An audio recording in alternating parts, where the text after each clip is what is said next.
Recording now.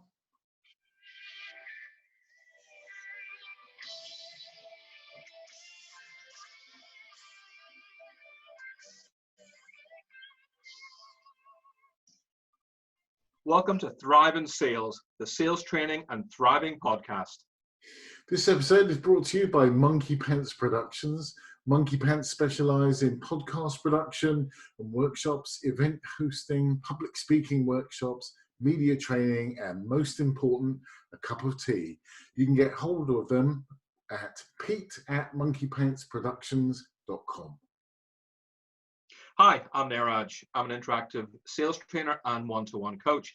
I get results for small businesses, and I've trained large corporates like Barclays, Santander, and Sainsbury's. I'm the author of 2 best-selling books, Everybody Works in Sales and The Easy Guide to Sales for Business Owners. And I'm Keith. I've sold technology services into large corporates throughout my career, and our sales led one of the largest ever software outsourcing contracts ever awarded at over $1 billion. I'm now a sales coach and mentor and a visiting lecturer at Aston Business School in professional selling. And we're going to provide proven strategies to help you generate more sales and maintain your own well-being so you continue to thrive in sales. And every week, we'll bring experts onto the show to give you the knowledge, strategies, and takeaways you need to feel great too. Now, this week's topic is the importance of follow-up in sales. And our special guest is Kirsteen Williamson-Guinn. Now, Kirsteen is an experienced leader with 15 years at director level, and she's got a proven track record in delivering commercial growth and cultural transformation. As the founder of Return to Work and a certified transformational health and life coach, she works with individuals who are returning to work and struggling with confidence. I actually met Kirsteen at a Tony Robbins event 2 years ago. I met her and her partner, and luckily we both live like about 40 minutes away from each other. So I've been lucky enough to meet up with her on a few occasions. Kirsteen, thank you so much for coming on our show. Thank you for inviting me. It's a pleasure to be here. No, thank you. And I'm also quite excited about this because you used to work in sales. So I have no doubt I'll have loads of kind of comments on this as well. So The reason I've chosen today's topic is its follow-up. So I was speaking to a business owner yesterday, and we were talking about how his sales team can generate a bit more revenue. And we kind of examined the sales process. And the team were, having meetings, sending proposals, but then maybe doing one following up call, and that was kind of it. And then we're kind of giving up and then chasing after the next hot thing, which salespeople do a lot of. And following up is so important. So Keith, talk to me about your feelings on following up and how salespeople can make the most of it. Yeah, absolutely. It's really important, first of all, to follow up. And the stats are that something like 70 to 75% of all salespeople, business development, and all the other catch-all terms we had for someone whose responsibility is to actually sell something. They have one conversation with a prospect, they kind of just leave it where it is, and as you say, they just move on to the next thing. Look how many opportunities just fall through the wayside that could have been closed, but just didn't because of this constant need to kind of move on and go somewhere else. That's why salespeople need tenacity, persistence, some strategic thinking in taking that sale right through its logical process and conclusion. Really, really important, and so frustrating when I speak to clients, potential clients, and they say, well, we had a really positive conversation with the salesperson or account manager. I've never heard from them again or them again. God, my goodness, as though it's not hard enough as it is. No, I completely agree. Thank you for that. And Kirsteen, you're a business owner yourself as well. Plus you spent almost, 3 decades in the corporate world. So talk to me about how you follow up with your customers. That makes me feel really old, Niraj. Yeah, you're brave, Niraj. Just maybe 2 decades. I think they made the 3 decades up. It sounds more impressive. Sorry about that. That's all right. I think if you really believe in what it is you're offering, then you're in service. And, you should give clients opportunity to take the offer, because people get caught up and busy and distracted. And if you're in service, you will continue to have these conversations. And my experience in corporate is I always remember one of my team had cancer, and given that at the time his job was mortgage and protection advisor, he had been chased twice by the estate agents to make sure he'd got the relevant protection in place, but they didn't make the third call. And of course he didn't have the cover. So he was, and he's an expert in that business, but had been distracted and didn't do what he knew he wanted to do. But obviously the person at the other end felt like they'd chased enough. And so there's this association with chasing and bothering clients, which is really not true if you really believe that you're in service and you're offering something useful. So obviously it's the way you do it, but I would say it's massively important, and it's about building relationships. People aren't going to do things when you offer them once. So that's my experience, Niraj. That's fantastic. I noticed you've used the word service quite a few times and not the word sales, which I kind of like. Is that a deliberate reason for doing that? My mindset has always been that you're exchanging something of value for, it's like a transaction, isn't it? Something of value for money. So I like to associate what I do with a service that I offer. I also think that over the years, with things that have gone on, particularly with banks around sales, that there's a negative association and a bit of a bad vibe about companies pushing sales or being salesy or whatever it is. So what I prefer to think about is that I'm in service and I'm making offers, and it's up to clients whether what I'm offering is useful for them. Will I talk to them a few times? Of course I will, because my mindset is I'm in service. I'm not pushing anything. Does that make sense? Yeah, in service, not sales. I think that's a great way of looking at it as well.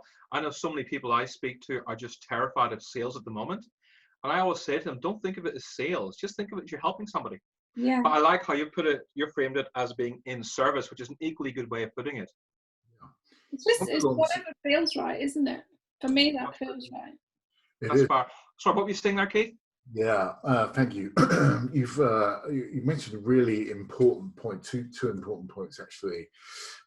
There's a very big difference between an account servant,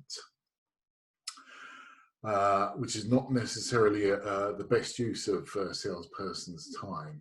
So there's a very fine line, I would argue, Kirsteen, between being in service and where you're, shall we say, more inexperienced salesperson would become a servant. Or the customer wants to buy product A, let's go and get them some product A. You're not really consultative in that regard. You're very responsive, which can be a good fit for your culture, for your organization. But actually, where salespeople really come into their own is where they are able to sit down on almost become a co-buyer alongside the client and advising them on the purchase. Now, I think that's real service, where you have to earn that. You mentioned that word trust earlier on in the conversation. You have to earn that right to be able to, for a customer to trust you to sit their side of the table and go through that process. Yeah. That takes an incredible amount of skill to be able to do that. That's what sales, in my estimation, is a very undervalued skill, particularly in the United Kingdom. It's like leadership, isn't it? When the client trusts you, you can lead them through the process, not push them through it. Yes, absolutely. So true. And the client trusts you, they can lead you through the process. I think that's just brilliant. Thanks so much for that. One thing I think is important to mention about follow-up, it's not just following up, it's the way you follow up. So I made a list here. So 48 people since Monday, it's Wednesday today, since Monday have tried to sell to me or book appointments with me through LinkedIn or email. 48 people. And I can guarantee you one will follow up. The rest will just give up. I would have completely forgotten about who they are. And it's not because I don't like them. It's just because I'm super busy. Business owners, generally speaking, are super busy. People in general are super busy. You know, if you're a marketing manager with a budget to buy, chances are you're working as a marketing manager. You may have some staff below you got to take care of. You got people above you have to report to. Quite often somebody else in the department may ask for some advice. You know, you're doing so many different jobs, whether you run your own business or if you work for somebody else. That's why it's important to follow up. And the second thing is, it's not just following up, it's how you follow up. So if you send a proposal to a client and you say, I sent you an email last week about my proposal, did you get it? That's not following up. That's a terrible way to follow up. Anytime you follow up with people, it's really important to say, I'm following up after our discussion about this. Here's what you told me your needs were, and here's the solutions we gave you. You know, what are your thoughts on that? Or I like to ask the question, how do you feel about it? But is that kind of how you work, Kirsteen, when you follow up with people? Yeah, I think, as you say, it's about being relevant, not just bland. And I sent you it, did you get it? It's about remembering why they initially wanted to have a look at something and homing in on that part of it so that it's really relevant and driven around what the client's particularly interested in. That's fantastic. What do you have to add to that, Keith? Well, I think sometimes clients, quite understandably, they know their business, but they don't know your business, or perhaps they're an inexperienced buyer. Perhaps they own their own business and they're so used to selling or delivering their service, they don't really know how to buy your service. So to a certain extent, and this is what comes from being a highly skilled salesperson, is that you will lead with a small L. They don't want to feel pushed or cajoled through a process. They want to almost be led almost hand in hand, side by side, that you're partners together. Lead with a small L. I've actually heard that before. That's brilliant. I just made that up. I'm glad I'm recording anyway, so feel free to steal that. But I always sort of guide the customer on, this is what I think should happen next, and agree those next steps while you're on the phone, face to face, having that coffee, not now, of course, because we can't do that, but, and almost agree what the next steps are, because that way it's not a surprise. There is nothing worse, and we've alluded it to it so far, where the customer doesn't know what's going to happen next, and the next time you try and phone them, it's almost certainly out of the blue. Their mind is going to be elsewhere on something else they're concentrating on. So there's a couple of things that the customer needs to know when you're going to be phoning back. Perhaps you can even diarise it. How about that for a concept? And diarise, I love that. Very old school, you know. Yeah, well, that's So we talked a lot about the importance of follow-up, but this is sales training and well-being. Can you talk to me a bit more about the well-being you offer, Kirsteen, and how you help people who work in sales, account management, business management, the business owner stroke entrepreneur? That's kind of our audience. How do you help those people every day, Kirsteen? Yeah, so the first thing is really to try and build health and well-being into your daily routine. Of course, we could all love to spend hours meditating, exercising, doing all sorts of stuff every morning, but reality is most of us don't have that sort of time. So it's doing things like, but my favorite thing is wiring your brain so that when you wake up in the morning, you're seeking out things to be grateful for. And even if you have to lower the bar a little bit and, say, I'm grateful for my bed, I'm grateful for the roof over my head, and start your day with that sort of gratitude. And then when you go into the shower, start talking to yourself about your positive intentions for the day, the things that you want to achieve, so that your day starts with a bit of meaning and purpose. And then it's just about making healthy choices. It's not about being perfect, and I definitely don't expect myself or my clients to thrive on discipline or restriction. It's just about up-leveling your choices. So in terms of food, it's about eating food with the least number of ingredients in it, because we all know that the food, when you start to look at ingredients and you can't pronounce half the stuff that's in the food we eat, that's a sign that your body isn't going to like it. So it's trying to eat whole foods, stick to foods with the least ingredients, and make good choices. What I do specifically for my clients is I have a 5-step program that supports them so that they can manage their anxiety and stress and learn to relax, which is something that many of us struggle with because we've got very active minds. I help them figure out who their boldest self is and step into that version so that they can act aligned to their dreams and ambitions.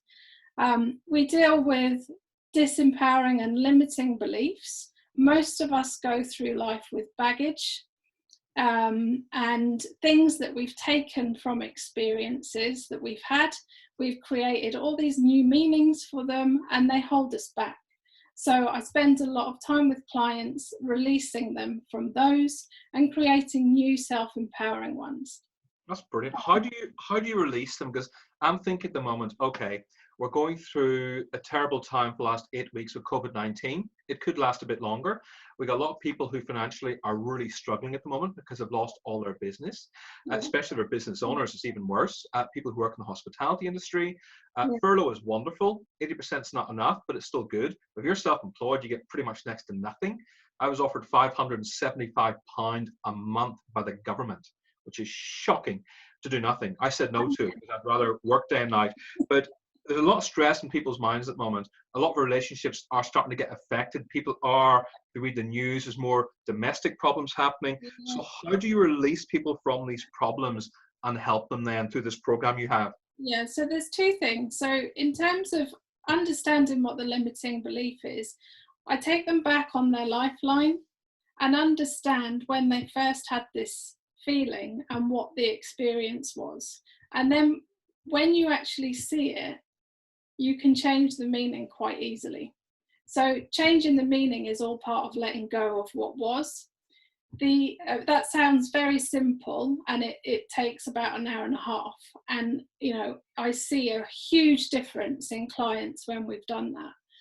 I think the second thing, and particularly for now, is creating meaning out of situations like this.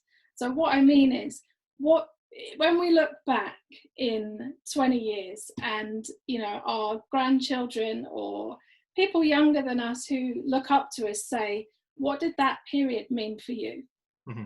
You can either say, I watched every Netflix thing that was going and I put on a stone and I became my laziest version.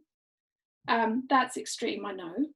Or you can say, actually, I decided to learn something new, or I created my own business, I created a sideline, I started cooking differently. It doesn't matter what it is. I learned how to paint, whatever it is. I worked on my relationships. I changed my relationships. Whatever it is, it's about creating a bit of a vision for your future and directing your focus towards that, rather than right now it's not good. Does that make sense? I think that's fantastic. I really like what you said about building health and well-being into your daily routine and wiring your brain when you wake up. You and I both do this because we've been to Tony Robbins. We understand the importance of gratitude. Yeah. A lot of people, when I work with them, and I say, look, the most important thing you can do is not look at your phone for at least 2 hours of waking up. They look at me like I've kidnapped their children and held them hostage. And they're in shock and horror. It's like when I do sales training with people under the age of 30, and I make them turn their phones off, put them in a box, and we put them in the corner of the room, and they can't look at it till lunchtime. And you see them getting restless like they're drug addicts, and they're literally freaking out, wondering what's happening. You know, people really struggle with change. Yeah. So how do you help people? Because everything you said makes sense, but putting common sense into practice is very difficult. So how do you help people transition? Because people know they have to change, but change is really hard.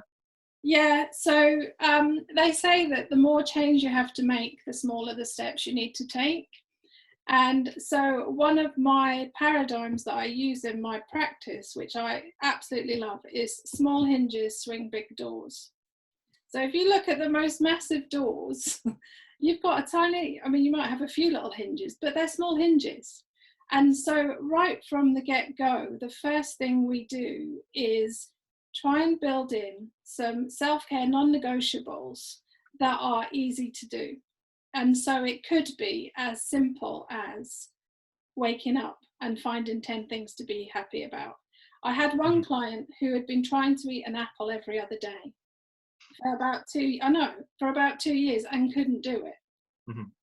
So we did do it. I mean, we did loads of other stuff, but when you feel like you can't achieve the things that you want to achieve, no matter how small or big, that really affects how you feel about yourself and your confidence. Because if you don't trust in yourself, you've got nothing.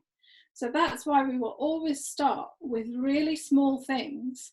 And over the 12 weeks, that's why you'll see transformation, because they build into significant change. Yeah, it's like a snowball effect. Yeah. Where you start really small, yeah, rolling down the hill, and you become this just add layers. Powerful at the end. Yeah, absolutely. I definitely get that. You triggered a thought, Kirsteen, what you were saying, and some of the thought process that we have that can sometimes hold us back, because perhaps in our past we've had some, should we say, learning moments around where we test our capability and confidence, etc. And the thought I wrote down was, you take that thought to court. Yeah. I have no idea where that came from, but but is that really true? Are you really that bad at whatever thought it was you had? Really test it, really analyze it in the cold light of day. Now, it may be that you have got to make some improvements, because we are all work in progress, are we not? Yeah, absolutely. But actually, we've lots to be thankful for. The fact that we're here, sat here, presenting on this podcast. Yeah. Wherever you are listening to this, we've all got things to be thankful for. So let's focus on the positives. Absolutely, I'm with you. That's a beautiful way, I think, as we come to the end of the show to talk about that. So there's two final things. Kirsteen, if any of our listeners are listening to this and going, this is actually really good, how do they contact you? So they can find me on LinkedIn, Kirsteen Williamson-Guinn, or email me at kirsteen-to-work.co.uk. Perfect. Kirsteen is Kirsten, is that right? Yeah, that's right. Fantastic. Now, I know a really important part of sales training, it's not just what you teach people, it's what they leave with in terms of takeaways and taking action, which is so important. So I'm going to recap some of the brilliant stuff that you've been very kind enough to discuss. I think we've all brought out today, which is, first of all, the importance of follow-up. When the client trusts you, you lead them through the process. If you believe in what you're offering, you're in service. I think that's fantastic. Be relevant, not bland, with following up. I do believe, I think the exact number is 45% of your business is in the follow-up. And if people don't get back to you, it is okay to follow up, because people are very busy. When you've spoken to them, they've probably had about 100 other things happen in the last week or two. So it's okay to follow up and remind them what it is you were talking about. In terms of the well-being side, wiring your brain so when you wake up, you have things you're grateful for. Talking to yourself with positive intentions, building health and well-being into your daily routine. I think that's fantastic. One small change you have to make, the smaller steps you have to take, small hinges, swing big doors. I've never heard that, and I absolutely love it. I'm sure there's a few things I've missed there, Keith. Is there anything else you want to add at all? Really, I really liked what you were talking about, Kirsteen, on their boldest self. Take your boldest self. I really liked that. I'm going to steal that, if I may. Of course.